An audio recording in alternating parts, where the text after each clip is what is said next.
Chers auditeurs, auditrices, vous allez écouter la méditation du jour. Puissance de la grâce, Ellen White.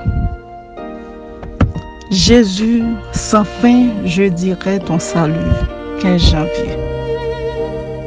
Et ils sont gratuitement justifiés par sa grâce, par le moyen de la rédemption qui est en Jésus-Christ. Romains 3, verset 24.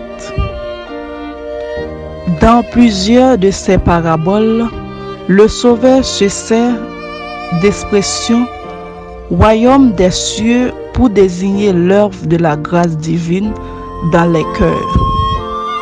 Le royaume de la grâce date de la chute de l'homme, époque où Dieu traça le plan de la rédemption d'une race coupable.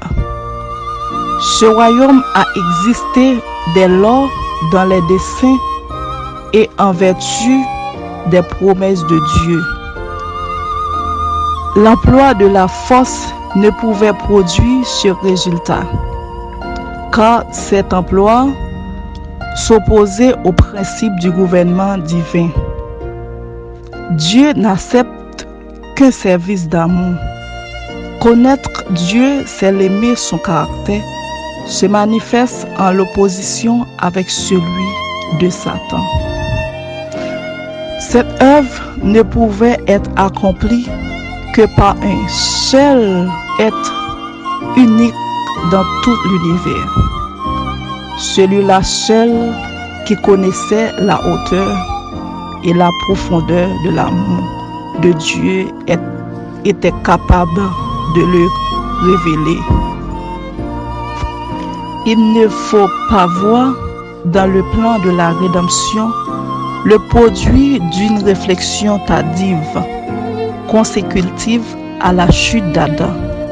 Il s'agit de la révélation du mystère tenu secret dès l'origine des temps. Romains 16, verset 25.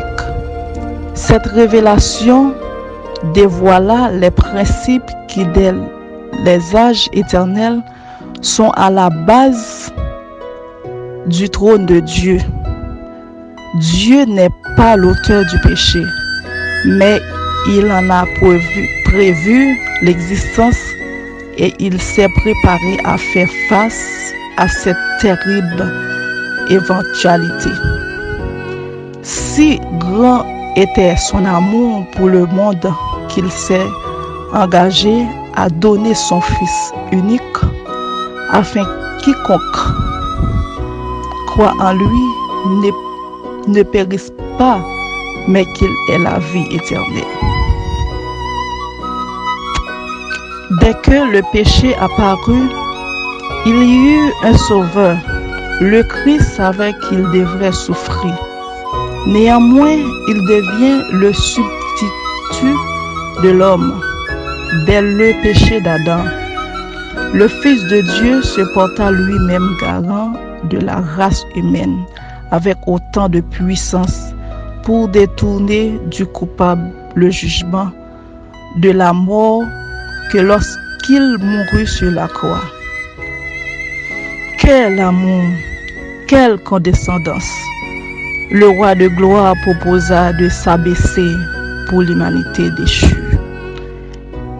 Il mettrait ses pieds dans les pas d'Adam. Il se revêtirait de la nature déchue de l'homme. Il s'engagerait à combattre l'ennemi qui avait triomphé de nos premiers parents. Il vaincrait Satan et ainsi il offrait à tous ceux qui croiraient en lui la possibilité d'être rachetés de la disgrâce provenant de l'échec et de la chute d'Adam.